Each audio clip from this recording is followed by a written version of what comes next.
প্রিয় দর্শক, আজ 14ই জুলাইয়ের সন্ধ্যা শুরু হয়ে গেছে। আর এই সন্ধ্যায় আমি আপনাদের জন্য তিনটি অত্যন্ত বড় খবর এনেছি। প্রথম খবর, ডোনাল্ড ট্রাম্প কি এবার ইরানে কোনো পারমাণবিক বিস্ফোরণ ঘটাতে চলেছেন? দ্বিতীয় খবর, আমেরিকা এবার ইরানের বিরুদ্ধে এমন একটা ভয়ঙ্কর অস্ত্র ব্যবহার করেছে যা এর আগে কোনো দিন কোনো যুদ্ধক্ষেত্রে ব্যবহার হয়নি। অর্থাৎ সেই অস্ত্রের প্রথম টেস্টিং করা হলো ইরানের মাটিতে, আর সেই অস্ত্র দিয়ে ইরানের একটা খুব বড় টার্গেট ধ্বংস করা হয়েছে। তৃতীয় খবর, আমেরিকান মিডিয়াই এই যুদ্ধে ইরানকে অনেক বেশি শক্তিশালী দেখাচ্ছে, আর এতে ডোনাল্ড ট্রাম্প চরমভাবে রেগে গেছেন। তো দর্শক, 14ই জুলাই সন্ধ্যার এই তিনটি বড় খবর এখন আমি আপনাদের সামনে এক এক করে বিশ্লেষণ করব। শুরুতেই একটা বড় প্রশ্ন, ডোনাল্ড ট্রাম্প কি এবার ইরানে এমন কোনো নিউক্লিয়ার বিস্ফোরণ ঘটানোর প্রস্তুতি নিচ্ছেন যেখানে আমেরিকা কোনো অ্যাটম বোমা ফেলবে না, কিন্তু ইরানের ভেতরে থাকা পারমাণবিক পদার্থগুলোই একটা বড় ধ্বংসের কারণ হয়ে দাঁড়াবে? যদি এমনটা হয় তাহলে আমেরিকার গায়ে জাপানের হিরোশিমা বা নাগাসাকির পর আর কোনো দেশে পরমাণু বোমা ফেলার দায় বা কলঙ্ক লাগবে না, কিন্তু ধ্বংসের পরিমাণ হিরোশিমার চেয়ে কোনো অংশে কম হবে না। দর্শক, এটা কোনো সাধারণ খবর নয়। আজ 14ই জুলাই 2026 তারিখে ডোনাল্ড ট্রাম্প যে নতুন হুমকি দিয়েছেন তা পরিষ্কার ইঙ্গিত দিচ্ছে যে আমেরিকা এবার ইরানের সবচেয়ে সুরক্ষিত এবং গুরুত্বপূর্ণ নিউক্লিয়ার ফ্যাসিলিটিতে হামলা চালানোর প্রস্তুতি নিচ্ছে। ইসরায়েলি ওয়েবসাইট জেফিডের 14ই জুলাইয়ের রিপোর্ট অনুযায়ী আমেরিকার B-2 স্টেলথ বোমারু বিমানগুলোকে আবারও সক্রিয় করা হয়েছে এবং সেগুলোতে বড় বড় বাংকার বাস্টার বোমা এখন লোড করা হচ্ছে। আমেরিকার প্রেসিডেন্ট ডোনাল্ড ট্রাম্প প্রথমবারের মতো খোলাখুলিভাবে ইরানের যে ফ্যাসিলিটির নাম নিয়েছেন তার নাম হলো পিকক্স মাউন্টেন। আপনারা হয়তো আমার মুখে আগে একবার এই নামটা শুনেছিলেন। ট্রাম্প তার সাম্প্রতিক বিবৃতিতে বলেছেন, আমরা পিকক্স মাউন্টেন ধ্বংস করে দেব, ইরান যেন প্রস্তুত থাকে। এই হেডলাইনটা সারা বিশ্বের খবরের কাগজগুলোতে ছাপা হয়েছে, আর আমরা সবাই জানি মোটামুটি এখন ট্রাম্প ইদানিং যা বলছেন তা মোটামুটি করছেন, তাই তার কোনো হুমকিকে হালকাভাবে নেওয়াটা এখন বোকামি হবে।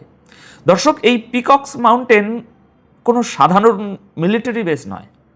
রিপোর্ট অনুযায়ী এটি নাতানজের কাছাকাছি অবস্থিত ইরানের সবচেয়ে সুরক্ষিত আন্ডারগ্রাউন্ড নিউক্লিয়ার ফ্যাসিলিটি।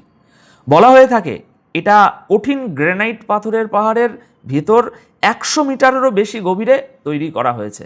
কিছু কিছু রিপোর্ট তো এও বলছে যে এর কিছু অংশ মাটির প্রায় 2000 ফুট নিচে অবস্থিত।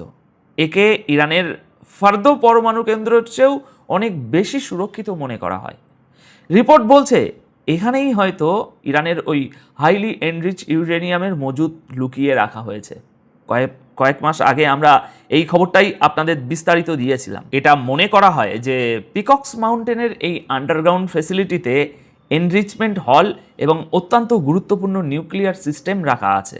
আর এই কারণেই 2025 এবং 2026 সালে আমেরিকা ইরানের যেসব পরমাণু কেন্দ্রে হামলা চালিয়েছিল তখন তারা পিকক্স মাউন্টেনকে ছোঁয়ারও সাহস করেনি। এখন অনেক ডিফেন্স এক্সপার্ট মনে করেন যে আমেরিকার সবচেয়ে শক্তিশালী বাংকার বাস্টার বোমাগুলোও হয়তো এত গভীরে পৌঁছাতে পারবে না। কিন্তু দর্শক, যদি একটার পর একটা বাংকার বাস্টার বোমা ফেলে কোনোভাবে এই ফ্যাসিলিটির ভেতরে থাকা নিউক্লিয়ার পদার্থের কাছে পৌঁছানোর রাস্তা তৈরি করে ফেলা হয়, তাহলে সবচেয়ে বড় বিপদটা বোমার হবে না, সবচেয়ে বড় বিপদ হবে ভেতরের থাকা সেই ওই নিউক্লিয়ার মেটেরিয়াল। যদি সেটা ফেটে যায় বা সেখান থেকে রেডিয়েশন লিক করে, তবে এর প্রভাব শুধু ইরানে আটকে থাকবে না, উপসাগরীয় বেশ কয়েকটি আরব দেশেও এর কবলে পড়বে এবং পুরো অঞ্চলে রেডিয়েশন ছড়িয়ে পড়ার একটা ভয়ঙ্কর ঝুঁকি তৈরি হবে। কিন্তু ট্রাম্পের এতে কি এসে যায়? হয়তো তিনি চাইছেন তার সেনাবাহিনী দিয়ে ওই নিউক্লিয়ার পদার্থগুলো বের করে আনবেন। কিন্তু যদি সত্যি বিস্ফোরণ ঘটে যায়, তবে সেটা মিডল ইস্টের এই যুদ্ধকে এমন এক পর্যায়ে নিয়ে যাবে যেখানে ধ্বংসের আর কোনো সীমানা থাকবে না। তাই প্রতিটি খবরকে একটু সিরিয়াসলি নিন। মধ্যপ্রাচ্যের পরিস্থিতি মোটেও ভালো নয়। এবার দ্বিতীয় খবরের দিকে নজর দিন। আমেরিকা ইরানের বিরুদ্ধে এই যুদ্ধে প্রথমবারের মতো এমন একটা অস্ত্র ব্যবহার করেছে যা এর আগে পৃথিবীর কোনো যুদ্ধক্ষেত্রে ব্যবহার করা হয়নি। মনে হচ্ছে ইরান এখন আমেরিকার নতুন নতুন অস্ত্রের টেস্টিং গ্রাউন্ড হয়ে উঠেছে। আজ 14ই জুলাই, কিন্তু 12ই জুলাই শুরু হওয়া হামলার সময় আমেরিকা প্রথমবারের মতো সি ড্রোন বা চালকবিহীন সুসাইড বোট ব্যবহার করেছে।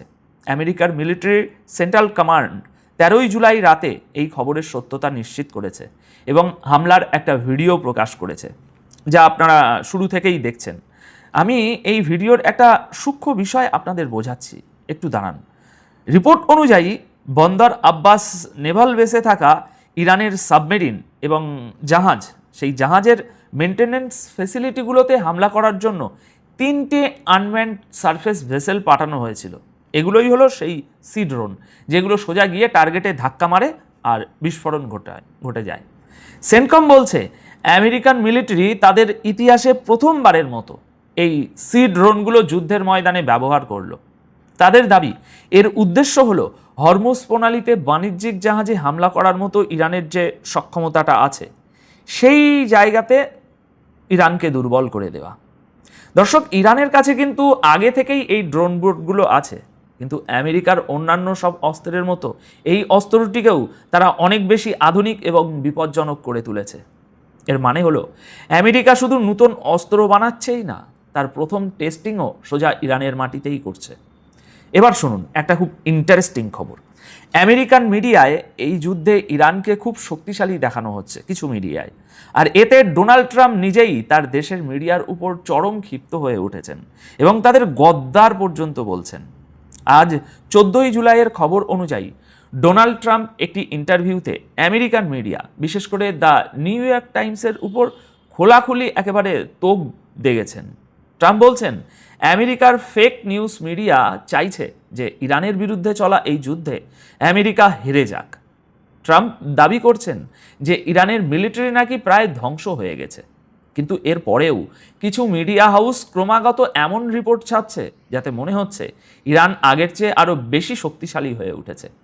ডোনাল্ড ট্রাম্প সরাসরি নিউ ইয়র্ক টাইমসের নাম নিয়ে বলেছেন, কয়েকদিন আগে এই সংবাদপত্র লিখেছিল যে ইরান নাকি 4 মাস আগের তুলনায় আজ অনেক বেশি শক্তিশালী এবং ভালো অবস্থায় আছে। ট্রাম্প এই দাবি সম্পূর্ণ উড়িয়ে দিয়েছেন, তিনি বলেছেন ইরানের কাছে না কোনো নেভি আছে, না কোনো এয়ারফোর্স, না মিলিটারি, তাদের কাছে কিচ্ছু নেই। আচ্ছা, ট্রাম্প যদি বলেন যে ওদের কিচ্ছু নেই, তাহলে এই রোজ রোজ হামলাগুলো করছে কে, আর কার সাথেই বা সন্ধি করার কথা চলছে? ট্রাম্প আরও দাবি করেছেন যে ইরানে মুদ্রাস্ফীতি চরমে পৌঁছেছে এবং সেখানকার পরিস্থিতি আগের চেয়ে অনেক বেশি খারাপ।